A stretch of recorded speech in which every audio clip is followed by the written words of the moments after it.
Oke, halo sobatku. Kita kembali lagi di acara kita. Apa acara sih? Oh, acara kita Oh, bener no, illegal login. Ilegal. Oh, acara itu acara ya, bukan? Acara. Oke, acara kita illegal login. Nggak perlu kita jelaskan lagi soal illegal Dengan login. sponsor sabun kucek. Sabun. Ada itu air mineral mau saya taruh sini, cuman dia belum masukin. Masuk ke sini kata dia. Siapa yang lihat? Oke. Apa yang kita punya hari ini, Bang? Kita punya masalah. Kok masalah? Masalah pastilah manusia. Masalah pasti ada masalah ya. Pasti. Pasti ada. Ya ini saya bukan terinspirasi ya, melihat gitu ayah. Maksudnya selama usia saya hidup ya, masih sering ini gitu, masih sering skip gitu, skip sih, masih belum bisa membedakan gitu. Kapan saya harus maju terus, gitu, maju terus, atau saya sudah merasa udah deh stop di sini dan bersyukur. Oh iya. Dengan kondisi tersebut. Bersyukur rambut? Itu bersyukur. Berbarber. Berbarber sih. Iya, barber shop. Bersyukur di barber shop. Ya. Bang, pesan barber shop satu, semangkok. Apa sih itu, Bang? Garing banget ya. Kok jadi barber shop sih? Kunyahan jadi barber shop. Shop barber. Shop. Oh, shop. Allahu Akbar. Mohon maaf teman, saya bukan bermaksud ria, teman, saya lagi puasa jadi saya agak lemot nih otak saya. Itu jokes bapak-bapak yang sudah terlalu tua kayaknya. Sebenarnya saya pas udah masuk di masa saya mengetawakan. Aduh, bahasa Indonesia saya jelek. Menertawakan jokes bapak-bapak. Cuman kok yang tadi nggak masuk, nggak, ini bukan salah saya yang sedang lemot aja. Mohon maaf teman-teman. Ya, saya belum soal tadi saya tidak bisa mengimbangi AA. Itu tadi. Karena sudah jauh lebih bapak-bapak daripada antum. Gak jauh-jauh amat sih. Waktu saya lahir ya AA makan pisang goreng lah. Udah makan pisang goreng. Ya, saya masih minum ASI. Iya. Gimana, Bang? Itu tadi ayah. Jadi antara terus berusaha atau stop dan bersyukur. Iya. Gitu. Jadi itu stopnya itu kan emang putus asa atau kenapa sih? Atau bosen atau jenuh atau apa gitu? Kalau di saya nih ayah, mungkin nanti kalau misalnya mau melebarkan ke sana boleh. Tapi kalau di saya lebih kepada kayak cukup deh. Gitu. Tapi mungkin memang juga bisa dikesanain ya. Maksudnya kayak kayak kayaknya nih udah salah di jalannya, misalnya gitu. Misalnya kayak ya kalau emang jalannya udah salah udah harus stop sih.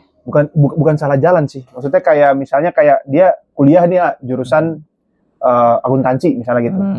Terus ternyata selama dia melamar pekerjaan mungkin sudah 10, 20, 30 kali gagal gitu. Mungkin 40, 50 kali gagal gitu. Nah, apakah maksudnya di situ dia sudah waktunya berpikir gitu kayaknya nih udah bukan jalur gue gitu. Kan? Iya. Gue harus cari jalur yang lain gitu. Dan gue bersyukur dengan hal tersebut gitu. Gitu. Yang pasti sesuatu yang memang itu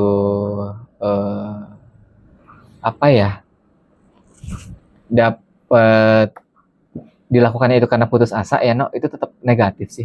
Oh, kalau dasarnya atau landasannya putus asa itu pasti negatif. Pasti negatif. Gitu. Apalagi ketika dia putus asa juga sebenarnya dia belum yang benar-benar mampu melepaskan ekspektasi. Jadi bukan cuma separuh hati, dia bahkan nggak pakai hati. Oh, bahkan nggak pakai hati. Jadi nanti ujung-ujungnya ngeluh terus. Padahal dia ngerasanya tuh dia sakit hati nih. Gitu kan. Atau dia kayak gue tuh udah gagal terus gitu kan ya, ya kan. Karena sebenarnya kan skenario kegagalan itu bukan cuma buat dia ya, bahkan aslinya orang paling sukses adalah orang yang paling banyak gagal ya, sebenarnya, ya nggak, gitu. Jadi itulah kenapa dalam agama kita, Al-Quran juga negesin ke kita tuh nggak boleh putus asa, bahkan putus asa itu masuk dalam kategori hal yang diharamkan ya. Yeah. Kayak gitu ya. Jadi haram bukan, maksudnya haram itu secara hakikat gitu kan ya. Jadi karena emang saking berbahayanya itu, Bang. Saking berbahayanya. Orang kalau udah putus asa bahkan berani melakukan hal-hal yang haram yang lain gitu. Oh iya. Ya kan? Iya. Betul. Ya, kalau udah putus asa nih. Ya gitu. Cuma memang di sini kita harus tahu batasan. Tapi sebelum kita tahu batasan, kita harus paham dulu. Biasanya orang-orang putus asa itu, dia itu saklek terhadap takdir, dia itu saklek terhadap ekspektasinya biasanya. Iya. Gitu. Yang dia pengen tuh cuma itu. Itu. Jadi dia kurang open mind. Padahal justru ini ya. Ini ada sebuah ugly truth ya, sebuah kebenaran yang jelek ya, tapi itu terjadi di masyarakat kebenaran yang kita. sakit ya. Sakit. Iya. Jadi ketika kita putus asa, kita justru seringkali mental blocking dan akhirnya kita menjadi fixed mindset. Mayoritas orang seperti itu. Padahal justru yang terjadi harusnya pada saat kita berada pada kondisi yang runtuh, yang jatuh, sebisa mungkin pada saat itu kita justru open mindset. Justru malah harusnya open. Harusnya open mindset. Dan bangkit, maksudnya gitu. Betul. Ya. Nah, mayoritas orang, apalagi terutama yang sampai bunuh diri, itu karena dia langsung mental blocking dan akhirnya dia memutuskan untuk fix mindset. Udahlah, gua mah emang orang yang gagal mulu. Gitu ya. Jadi udahlah, gua mah emang takdir gua mah emang jelek gitu ya. Udahlah, Allah emang gak sayang sama gue. Gitu ya. Itu kan dia sedang membangun mindset yang fix, yang kaku ya, yang gitu, menempatkan dirinya begitu. Nah, sehingga akhirnya dia ya itu ngambil jalan-jalan yang demikian. Jalan-jalan tidak baik lah ya. Jalan-jalan yang tidak baik. Dan akhirnya ketika pun dia memutuskan untuk keluar, karena dia sudah terlanjur fix mindset, dia tidak bisa berkembang. Dan itulah yang buruk, no. Misalkan, mohon maaf nih, tadi tuh kita lulusan akuntansi, ngelamar kerja di sini, udahlah gua mah emang kayaknya nggak cocok lah yang begini-begini, gua mah emang kayaknya nggak cocok jadi orang kaya, nggak cocok jadi orang sukses gitu kan ya. Kadang tuh orang kayak gitu kan, ketika udah, dan tanda kutip tadi putus asa tuh kayak seneng banget menyakiti dirinya sendiri dengan cara fix mindset semacam itu kan, kayak gitu ya, ada kepuasan gitu ya, gitu, ada istilah psikologinya tuh, no, sebenarnya untuk hal-hal yang kayak gitu. Jadi ketika ini muncul ya itu akan semakin meruntuhkan dia, walaupun nanti dia bilang, udah gue sekarang mau ini aja lah, jualan gorengan di depan rumah gitu misalnya kan, dia buka meja, dia jual gorengan, tapi karena dia sudah fix mindset gitu kan dalam intinya, maka hal yang kayak gitu, ya Allah kok gini amat sih, baru nih gue udah mau nih nerima nggak kerja kantoran, tapi kenapa jualan gorengan gue kagak sukses?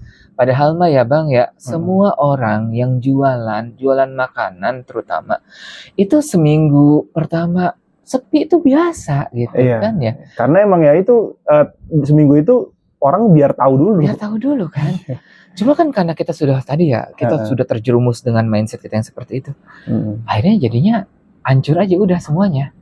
Tapi kalau kita kemudian tadi ya, kita open mind gitu kan, itulah kenapa ketika hati kita sangat sakit, kita sudah jatuh, maka cari orang lain, diskusi sama kita, terutama orang-orang, bisa jadi orang-orang yang tidak kita kenal gitu kan, kita datang kemana ya, ke pengajian, mungkin pengajian sobat ngaji gitu diantaranya, ya kan, kita kan banyak kebahas mental health ya, ya nggak?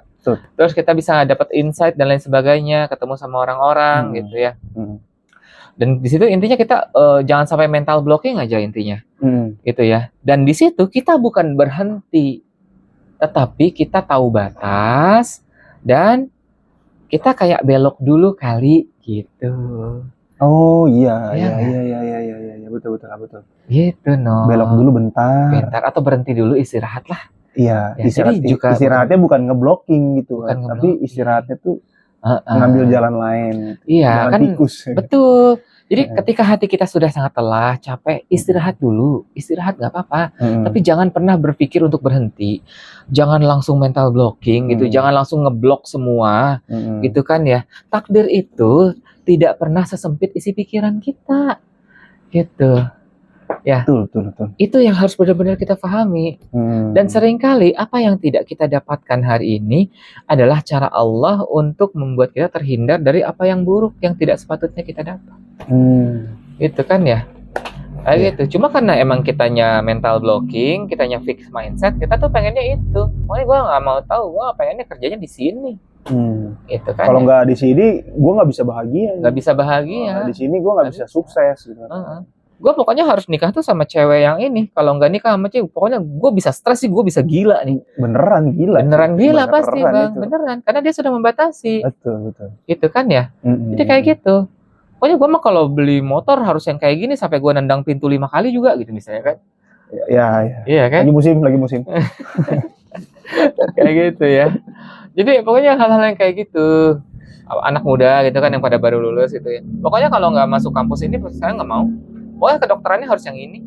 Iya, ini lagi musim nih kan, karena kemarin kan ada yang PTN-nya merah, ada yang PTN-nya lulus, merah kan gagal, apa yang lulus gitu kan. Iya. Gitu. Padahal kan mungkin bisa mohon maaf ya, buat jadi dokter apakah harus masuk kampus tersebut kan enggak? Enggak juga. Buat jadi arsitek apa harus ada di sana terus kan enggak? Iya. Buat jadi orang sukses apakah harus kuliah kan enggak? Iya. Iya enggak? Iya. Kayak gitu kan. Cuma itu tadi ketika memang kita membatasi pikiran kita hanya pada satu ekspektasi, itulah yang kemudian akan menjadi berat. Jadi permasalahan ya itu tadi Kak, untuk agama kita, karena agama kita melarang kita untuk putus asa ya. Maka berhenti itu bukan pilihan, tapi istirahat saja sejenak, nggak apa-apa. Gitu. Rasulullah juga beberapa kali istirahat, ya kan? Makanya Rasulullah kan suka berkhalwat ya, ya kan, menyendiri. Itu. Ya itu pernah kan kayaknya pernah bilang bahwa sholat itu bagian dari khalwat ya. Sholat. Dan sholat itu adalah ya istirahat yang me time-nya kita. Iya, itu justru malah istirahat gitu loh, sholat itu. Gitu. Hiburan kita pada saat kita sujud gitu ya. Posisi kita sedang sujud itu mirip banget dengan posisi ketika kita ada di dalam rahim. Posisi yang paling nyaman. Bayi aja nih, bayi nih ya. Ketika dia tantrum, terutama juga akan terapis juga ya. Iya. Gitu. Ketika ada anak tantrum, bahkan ketika dia autis, kita posisikan seperti ketika dia ada di dalam rahim tuh, Pak. Tangannya kita tekuk sambil kita pandangi wajahnya, kakinya juga. Ya, sambil kita mengucapkan kalimat-kalimat thayyibah ya.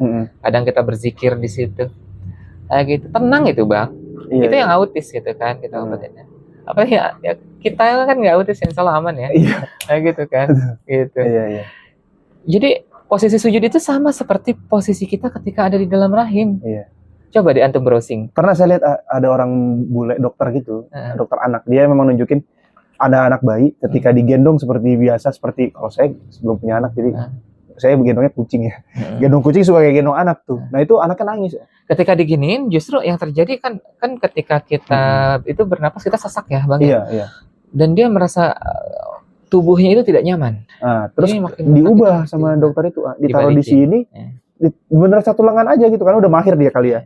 Ditaruh di sini terus digini-giniin, terus dia goyangnya bukan pakai tangan, goyangnya lututnya, bukan lutut sih, pinggang ya. Pokoknya badannya aja ya. Karena kalau lutut kan bahaya di lutut. Jadi dia pakai pinggang kayak gini, diam anaknya.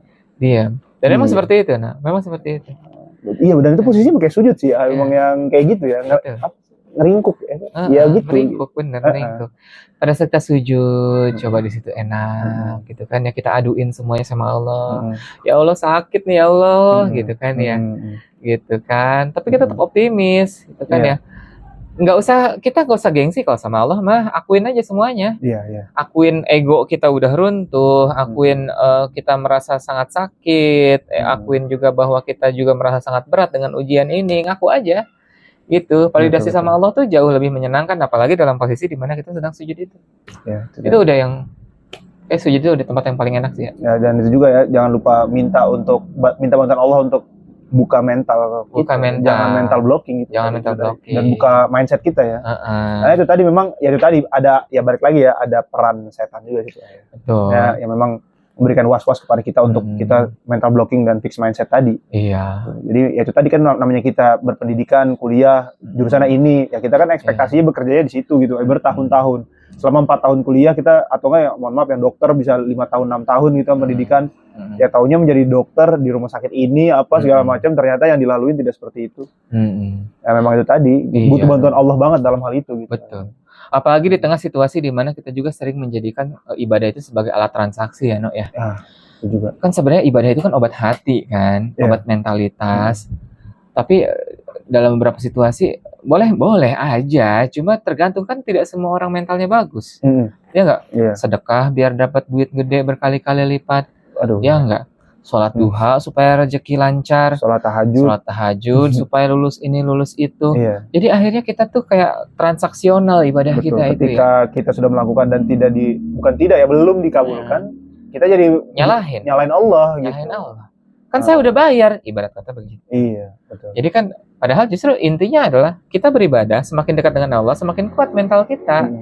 kayak gitu. Karena manusia mah mau kaya mau miskin, mentalnya rusak mah hidupnya sengsara. Gitu kan. Iya. Jadi permasalahannya itu di situ ternyata no. Gitu kan ya. Jadi justru jangan pernah kita menutup harapan kita hanya karena sebuah kegagalan. Gitu. Barangkali harapan kita berada pada ruang yang salah. Harapan kita berada pada ruang yang salah. Iya.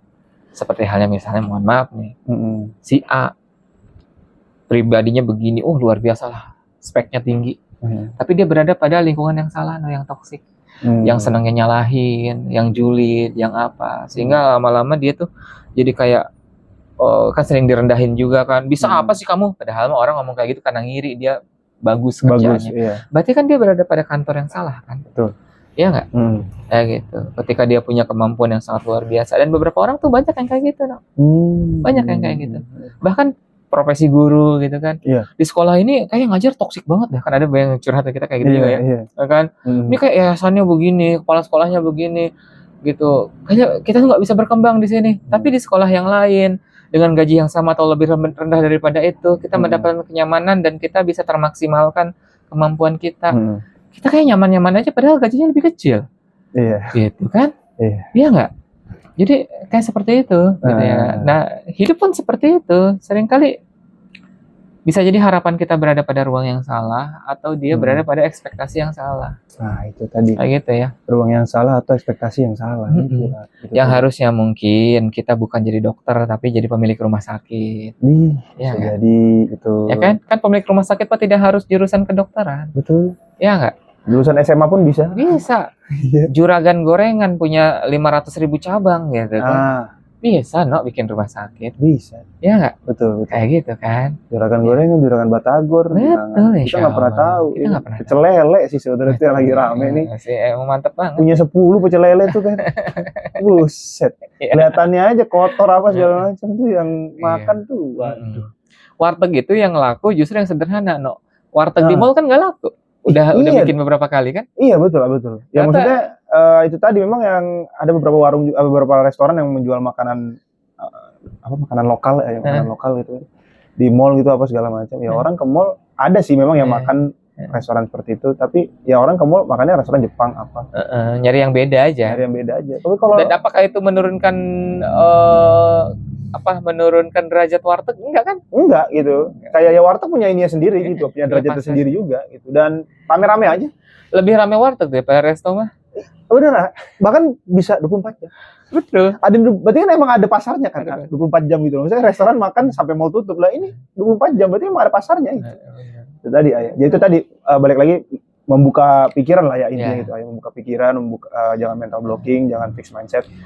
Nggak balik lagi selalu minta pertolongan Allah, selalu minta bantuan Allah, karena memang kita makhluk yang lemah ya, tidak bisa melakukan itu semua sendiri. Gitu. Dan kalau hati kita mulai kotor, diisi oleh mental block gitu, jangan dengerin karena pastikan itu dari iblis. Gitu ya. Itu bukan kesimpulan dalam kehidupan kita, bukan. Itu bisik. Allah mah tidak pernah jahat dan takdir tidak pernah buruk. Betul. Gitu ya. Bisik-bisik setan tetangga. Jadi tetangganya nggak setan enggak. Setan doang. Udah. Kita tutup topik kita pada kali ini. Terima kasih.